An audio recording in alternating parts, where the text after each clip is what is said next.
Раскажувањето приказни е едно од најспецифичните одлики на човековата цивилизација. Секојдневно, речиси во се што правиме има некаква приказна што ја раскажуваме или ни се раскажува.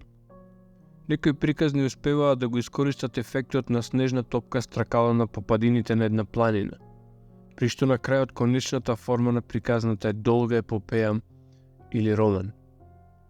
Она нарацијска граѓа што ја знаеме како митологија е можеби најфасцинантното нешто што ние луѓето и ден денешен си го раскажуваме.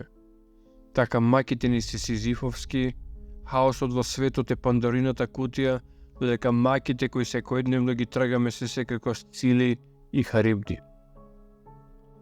Кога раскажуваме приказни со кои сакаме да го валоризираме сопственото постоење, човечки е да сакаме да ги разубавиме нашите приказни во кои секогаш ние сме позитивните и херојски ликови, додека таму некаде во темниот митолошки остаток од светот се темните сили без кои ни нашата светлина не би имала смисла.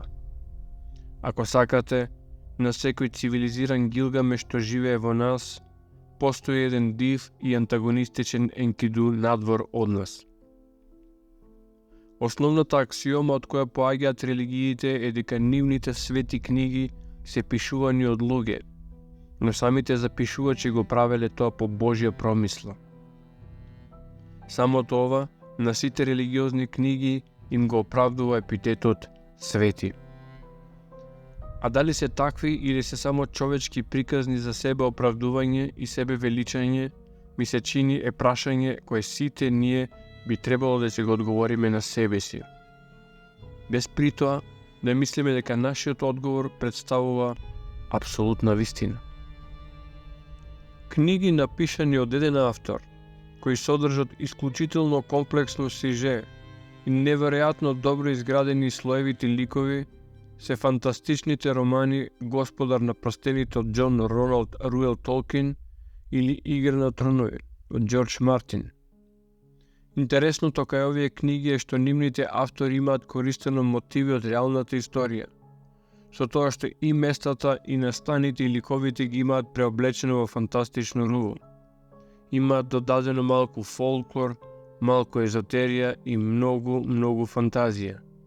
И ете навидум непрепознатлива, а сепак фасцинантна и неодолива приказна. Ваквите книги, особено по нивните екранизации, привлекуваат огромна публика на фанатични читатели, кои нарацијата родена во умот на писателот продолжуваат да ја развиваат во најразлични теории на фановите, особено ако се оди во правец на објаснување на недокажаните делови од страна на авторот. Со ова се создава еден вид на модерни апокрифи, на книги на кои денес знаеме дека се приказни раскажани од потпишаните автори. Ова е нашето време. Време на книги, но и филмови и серии. Мултимедијалноста на интернетот го прави раскажувањето на приказни неограничено и во формите, и во изразот. Сепак, на крајот на денот во ова наше време светот е толку малечок, што не мора да сме сведоци очевидци за да ја знаеме вистинската состојба на нештата. Но сепак, илјадници години наназад, макар усно, макар со скапи техники на пишување, сликање или вајање, преку театар или едноставно како и ние преку обичен разговор, луѓето на минатото раскажуваа приказни. Ако овие приказни биле возбудливи или важни, тие биле раскажувани речиси маниакално, речиси секој ден до степен да се знаеле наизуст. А сепак, човечки да се посака да се придодаде нешто свое или да се реинтерпретира веќе постоечката приказна. Човечки е да се најде сличноста со друга приказна слушната во друга земја, од друг бард, па да се спореди, да се соедини, да се направи приказната на дојденците наша или да се пренесе нашата приказна во далечни земји. Митологијата ширум светот тоа го покажува и докажува со сличноста на редица мотиви. Исто како што на митолошката основа на која се раскажани Илијада и Одисеја, од исто така митскиот Хомер, трагичарите на антиката кои што сами велат продолжуваат да собираат трошки од трпезата на Хомер. Што ако истото се има случајно и со светата книга par excellence, Библијата?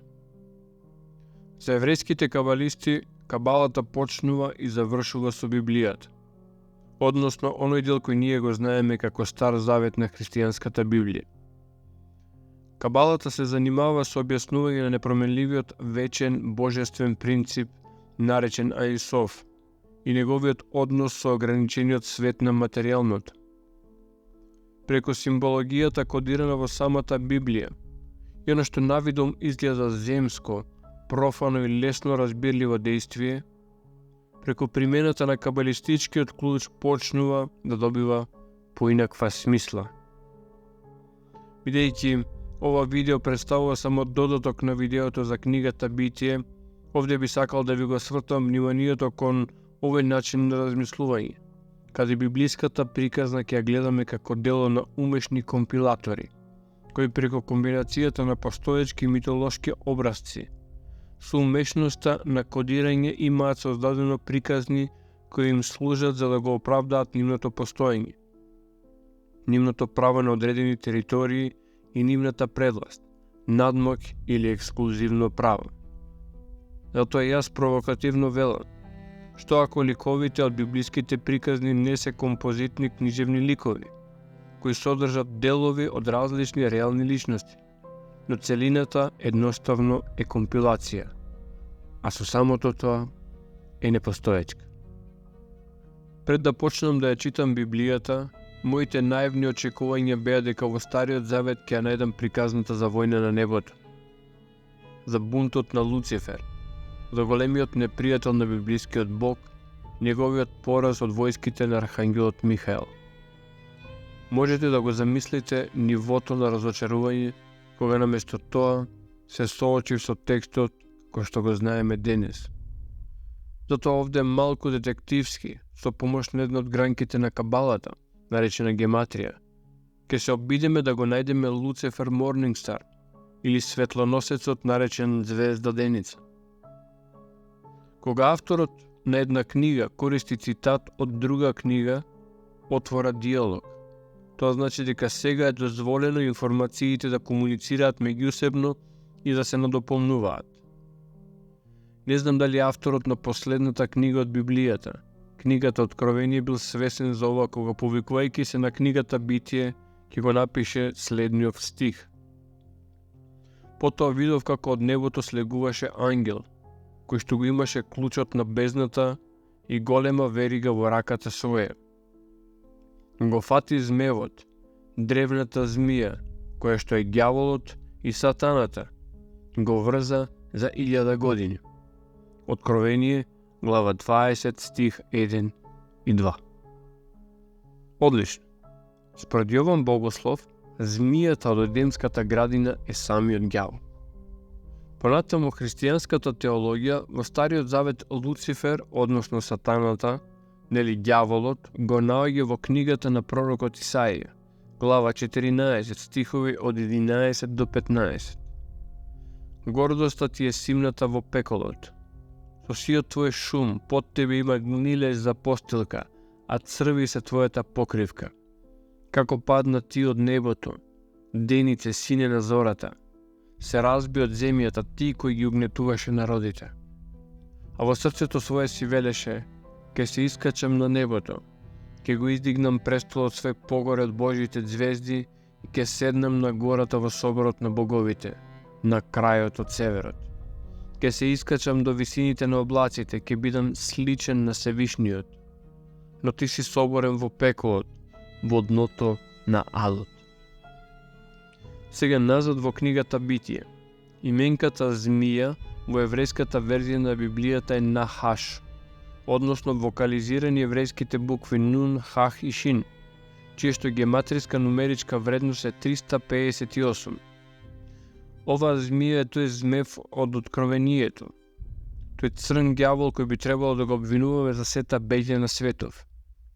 Но беѓата на кабалата и низините поддисциплини, како што е гематријата, е во тоа што зборовите со различни значења, ако имаат иста нумеричка вредност, тогаш на одредено символично ниво ја означуваат истата работа.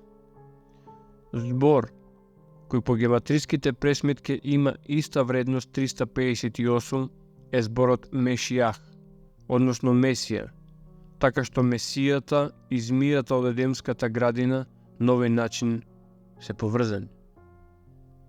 Ова околу пресметките и нумеричките вредности не сакам да го образложувам во детали, затоа што тоа е лесно проверливо на интернет.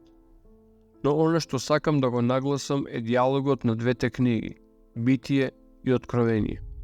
Ако сакате, Алфа и Омега. Ако досега во равенката ставивме равенство меѓу змијата, Месијата, ѓаволот и сатаната, би рекле ни преостанува Исус да не избави од ситуацијата. Или пак не. Ете што крајните стихови на Откровението ќе кажат за самиот Исус. Јас, Исус, го испратив својот ангел да ви го посведочи ова по црквите. Јас сум корен и род Давидов, сјајната звезда деница. Луцифер Морнингстар, сјајната звезда деница. Месијата, нели змијата од Едемската градина, односно по целиот Моабет сваќаме дека станува збор за Исус Христос. На факултет обично не охрабруваа да му ги скршиме коските на текстот, да го изобличиме и пресоздадеме во нешто ново, а сепак ни дума да ни измениме од самиот текст. Тука е основата на театарот. Не случајно и теологија и театар имаат заедничка етимолошка основа.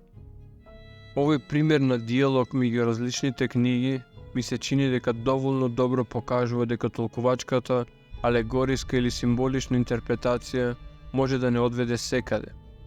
Затоа без метод кој би го прифатиле сите, тешко да стигнеме до било која или каква заедничка вистина. Затоа држењето до буквалниот израз на текстот сепак доаѓа како најсигурен. Јас сум Татончо, драги пријатели. Секој добро.